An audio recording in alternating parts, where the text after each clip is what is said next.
देखिए, जब हम विश्व के भाषा परिवारों की बात कर रहे हैं तो हमने ये जाना कि विश्व में लगभग 6000 से अधिक भाषाएं व्यवहृत हैं। देखिए, ये बहुत दुष्कर कार्य है एक तय आंकड़ा देना।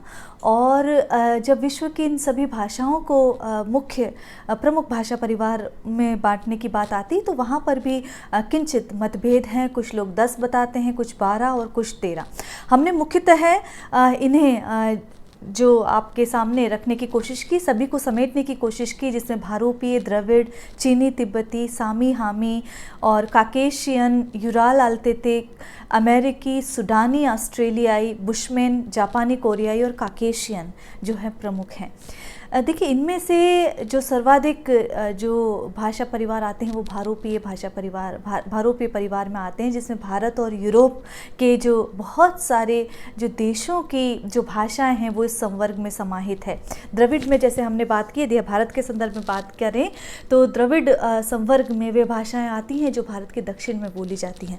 इन्हीं भाषाओं को आज हम और विस्तार से देखते हैं। तो जो पहला संवर्ग हम देख रहे हैं भारोपीय, इसे हम हिंद यूरोपीय भाषा परिवार भी कह सकते हैं। तो चाहे हिंद यूरोपीय कहें या भारोपीय कहें, वहाँ पर एक ही बात है।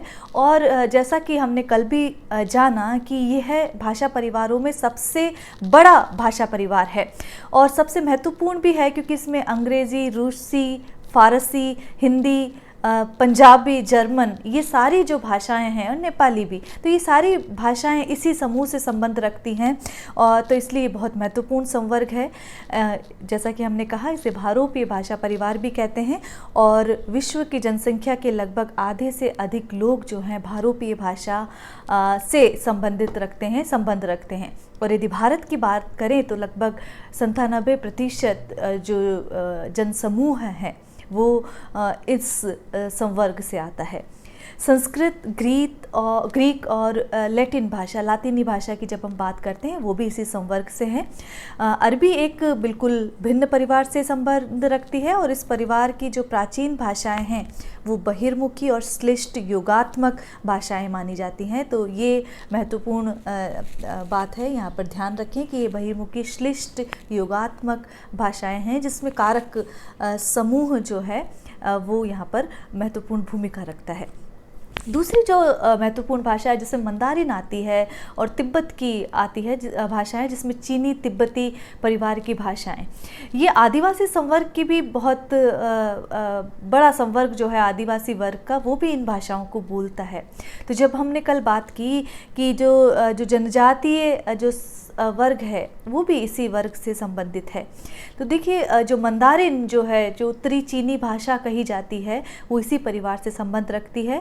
और चीन, तिब्बत और बर्मा के जो कई क्षेत्र है, कई भौगोलिक जो परिसीमन में यदि हम बांटे तो वहाँ की ये इस संवर्ग की भाषाएं वहाँ पर आती है।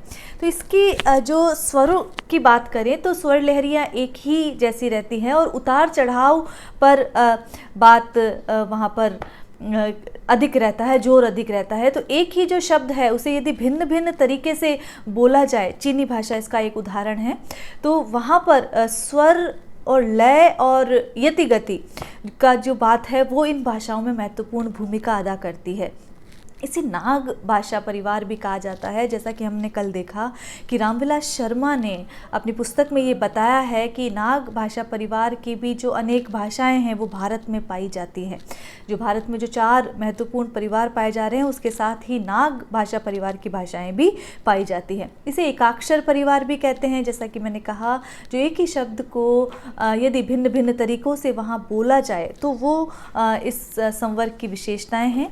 तो ये भाषाएँ यदि हम देखें, कश्मीर, हिमाचल प्रदेश, उत्तरांचल, नेपाल, सिक्किम, पश्चिम बंगाल, भूटान और अरुणाचल प्रदेश में बहुत अधिक बोली जाती है। और जहाँ का जो आदिवासी जन समुदाय है वो इन भाषाओं को बहुत अधिक बोलता है। यदि हम इसका मानचित्र देखें तो एशिया के, उत्तरी एशिया के, दक्षिण एशिया के बहुत सारे देश इसमें शामिल हैं। और ये जो आपको रंग बिरंगे यहाँ पर दिखाई दे रहे हैं उसमें ये भाषाभाषी जो भूखंड है वो समावेशित हैं। जब हम बात करते हैं सामी हामी भाषा परिवार या अफ्रीकी एशियाई भाषा परिवार की, तो इसमें जो हैं आरामी, असेरी, सुमेरी, अक्कादी और कनानी, ये भाषाएं पहले शामिल थी, लेकिन अब अरबी और इब्रानी जो भाषाएं हैं वो इस समूह की प्रसिद्ध भाषाएं हैं।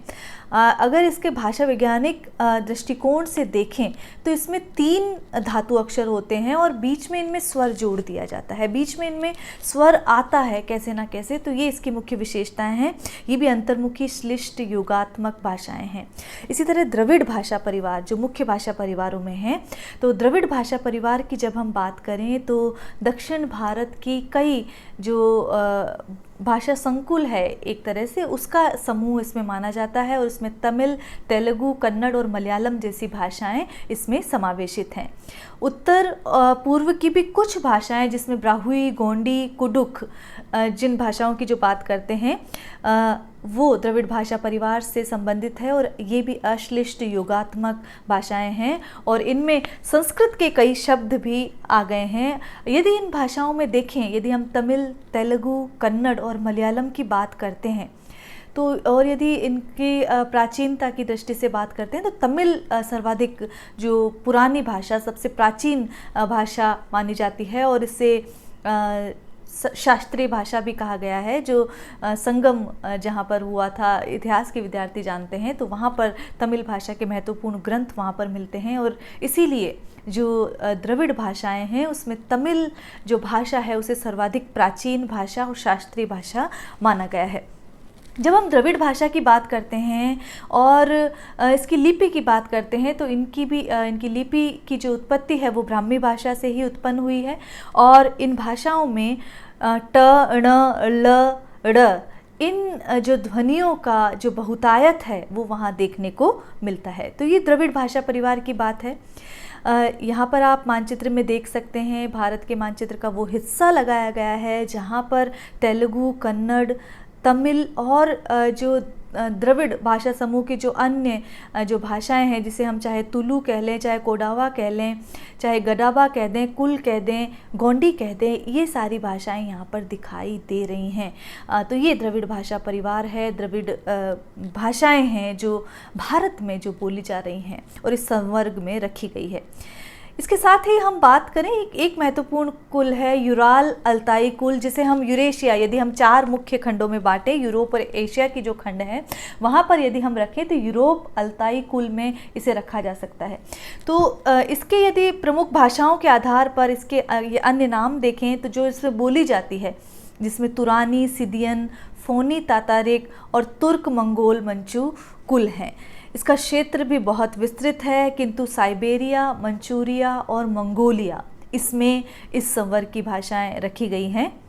इसकी प्रमुख भाषाएं तुर्की या तातारी, किर्गिज़, मंगोली जो मंगोलिया में बोली जाती है और मंचू हैं जिसमें भी जो तुर्की भाषा है वो प्रमुख है। ये प्रमुख भाषा किस प्रकार होती है, लोकप्रिय भाषा किस प्रकार होती है? देखिए, जिस भाषा में सर्वाधिक साहित्य लिखा जाता है, जो कि वहाँ पर यदि राजभाषा के पद को प्राप्त करने में सफल हो जाती है, जिसमें जो साहित्य की सर्जना हो जाती है, तो वो प्रसिद्ध भाषा बन जाती है। तो ये यहाँ पर है। तुर्की पर यदि हम बात करें तो पूर्व में अरबी और फारसी का बहुत प्रभाव देखा जाता था, लेकिन वर्तमान में इसका अपना शब्द समूह है और ध्वनि और शब्दावली की दृष्टि से भी देखें तो यूराल और अल्ताई जो भाषाएं हैं वो बहुत समीप हैं, उनकी संरचनात्मक बनावट में बहुत साम्य हमें दिखाई देता है। प्रत्ययों के योग से शब्द निर्माण के नियम, धातुओं की अपरिवर्तनीयता, ये कुछ भाषा वैज्ञानिक इसकी विशेषताएं हैं इस कुल की, जिस पर भी हमें ध्यान देना चाहिए।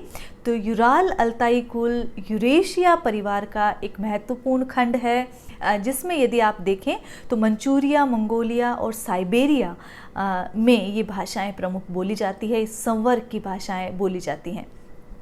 देखिए, विश्व का ये भाषा परिवार हमने देखा, तो आप यदि इसको मुख्यतः यदि आप बांटेंगे तो भारोपीय, द्रविड़, चीनी, सेमेटिक, हेमेटिक जिसे हम सामी हामी कह रहे हैं, ऑस्ट्रो एशियाई, जिसमें ऑस्ट्रेलियाई जो समूह है, संवर्ग है, वो रखा गया है। और जब हम ऑस्ट्रेलियाई भाषा परिवार की बात करते हैं तो इसमें 27 भाषा परिवार आते हैं।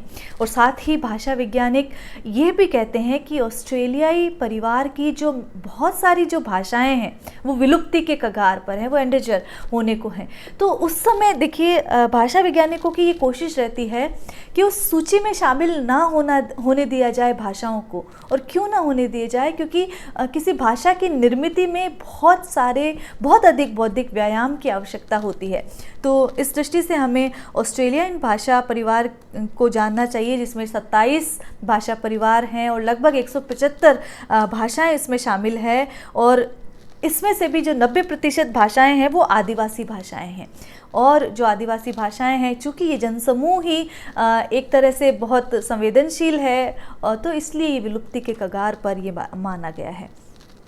यूराल अल्ताई की हमने बात की, जिसमें हमने मंचूरिया, मंगोलिया और साइबेरिया की जिसकी भाषाओं की बात की।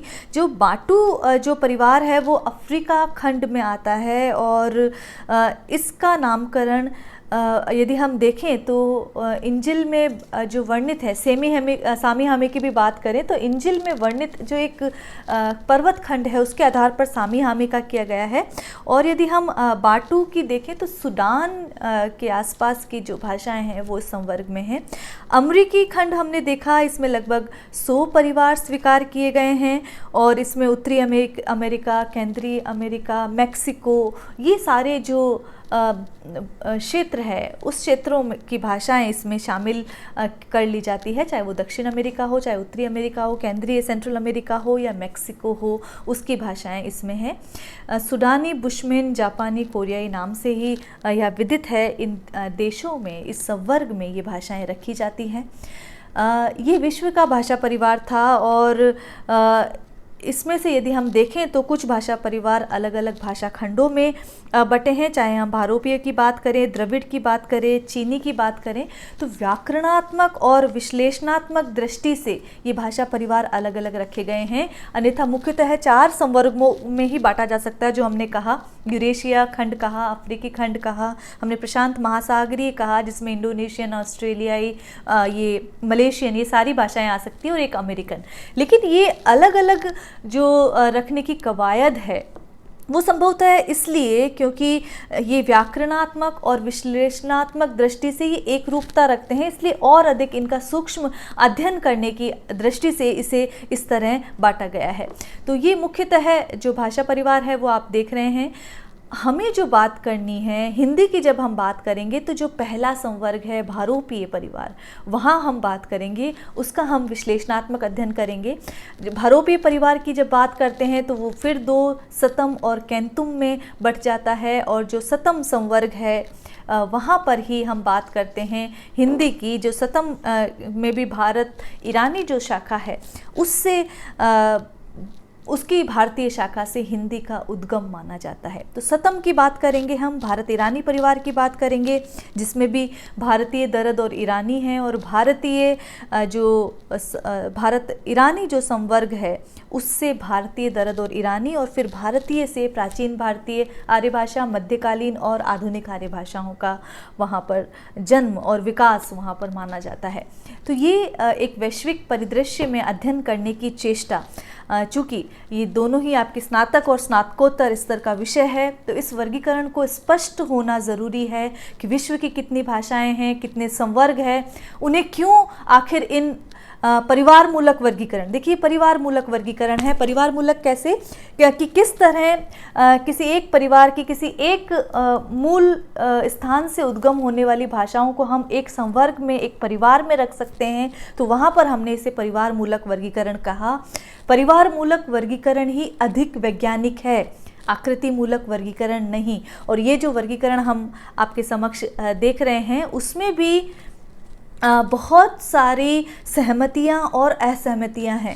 हम असहमतियों को नकारते हैं, सहमतियों का स्वागत करते हैं और उसी आधार पर अपने अध्ययन को जारी रखते हैं। आगे की कालांशों में हम भारोपीय भाषा परिवारों की बात करेंगे। आज के लिए इतना ही। नमस्कार।